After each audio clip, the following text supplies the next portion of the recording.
ایک وقت کی بات ہے کہ ایک بادشاہ کی ایک بیٹی تھی جس سے وہ بہت پیار کرتا تھا۔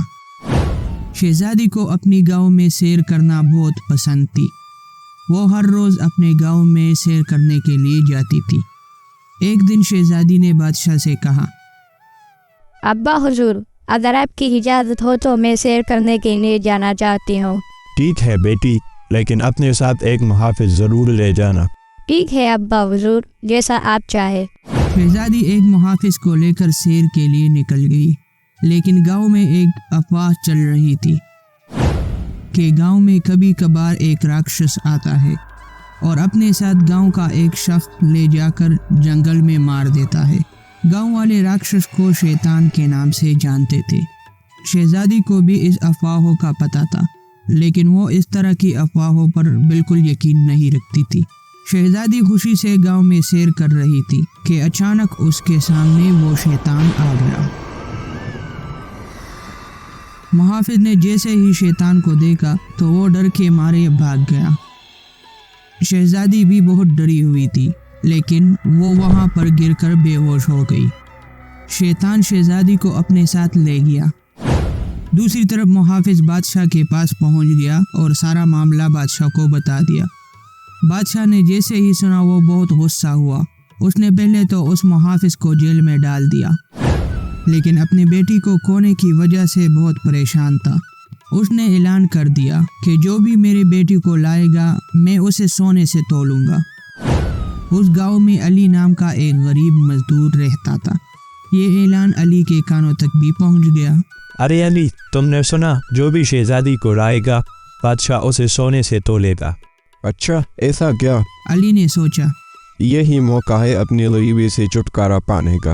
ویسے بھی میرے پیچھے کوئی نہیں ہے، یا تو مر جاؤں گا اور یا شہزادی کو لے آؤں گا۔ اگلے دن علی شہزادی کو لانے کے لیے جنگل کی طرف روانہ ہوا۔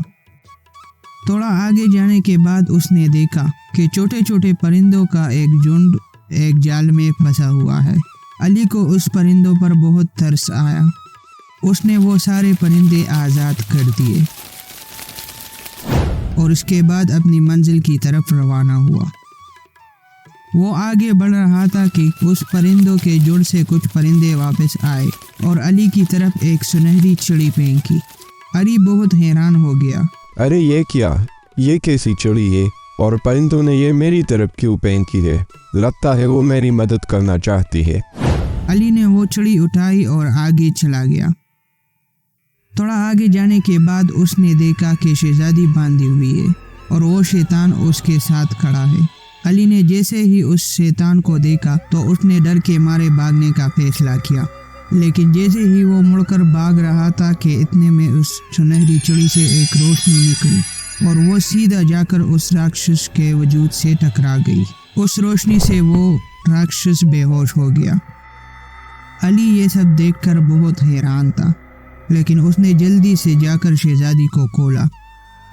جیسے وہ جانے والے تھے کہ اس چڑی سے دوسری روشنی نکلی اور وہ پھر سے جا کر اس شیطان کے جسم سے ٹکرا گئی۔ اس روشنی سے اس شیطان کے جسم پر آگ لگ گیا اور وہ جل کر راکھ ہو گیا۔ گاؤں والوں نے ہمیشہ کے لیے اس شیطان سے چھٹکارا پا لیا اور علی نے شہزادی کو لا کر بادشاہ کے حوالے کر دیا۔ بادشاہ بہت خوش ہوا اور علی کو بہت سارا سونا دیا، جس سے علی نے اپنے لیے ایک گھر خرید لیا اور خوشی سے اپنی زندگی بسر کرنے لگا۔ تو دوستو، اگر آپ کو ہماری کہانی اچھی لگی ہو تو اس کو لائک شیئر ضرور کرنا اور میک وٹ یوٹیوب چینل کو سبسکرائب کرنا مت بھولیے گا۔